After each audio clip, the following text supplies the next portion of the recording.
Formé au Flamengo avant de se révéler en Italie avec l'Inter Milan, Adriano Leite Ribeiro a marqué de son empreinte l'histoire du club italien au début des années 2000.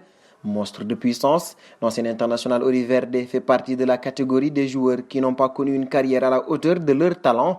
Rattrapé par ses démons du passé, l'ancien idole du San Siro a peu à peu sombré dans la décadence, de la gloire à l'Inter, au favela avant de se reprendre. L'ancien buteur mène une vie bien différente aujourd'hui. Si la descente aux enfers de la légende Ronaldinho, actuellement détenu au Paraguay, nous a montré très récemment que le football n'est pas fait que de belles histoires à raconter, Adriano l'illustre parfaitement. Formé dans le club mythique du Flamengo, le jeune Adriano n'a pas tardé à faire parler de lui au pays en raison de ses prestations très intéressantes.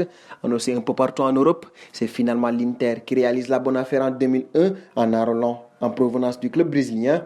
Gêné par la forte concurrence au sein de la formation milanaise où se côtoient de nombreux talents, le Riverde est envoyé en prêt à la Fiorentina puis à Parme, choix payant puisqu'il y explose et martyrise les défenses italiennes à coups de but à foison et sa marque de fabrique habituelle, sa frappe super puissante à tel point qu'il s'installe définitivement au sein du club lombard. Cependant, un épisode douloureux a bouleversé le cours de sa vie. Fin 2004, la mort de son père l'a littéralement anéanti et ses performances s'en ressentent.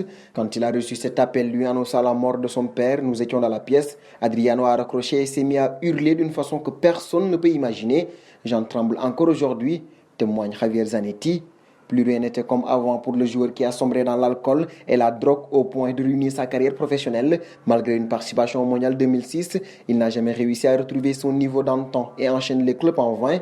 Après avoir tenté de retrouver le pôle sans succès, il a perdu sa fortune, menant une vie de débauche, souvent aperçu aux côtés des plus grands mafieux du pays dans les favelas, les zones peu recommandables du Brésil. Il s'est même embarqué dans une sombre histoire de trafic de drogue. Fort heureusement, l'ancien buteur s'est repris après ses années judiciaires. Récemment, il a signé un contrat avec la compagnie brésilienne Bananera Films pour un documentaire retraçant son parcours. Adriano ambitionne désormais de se reconvertir comme acteur de comédie. Si les footballeurs sont des privilégiés qui amassent des millions au cours de leur carrière, le déclin ne tient souvent qu'à un fil. Adriano n'en a pas pour autant perdu sa joie de vivre. En retournant au Brésil plus tard, j'ai renoncé à énormément d'argent, mais j'ai retrouvé la joie de vivre et de la joie. Adriano en a procuré énormément aux amoureux du ballon rond.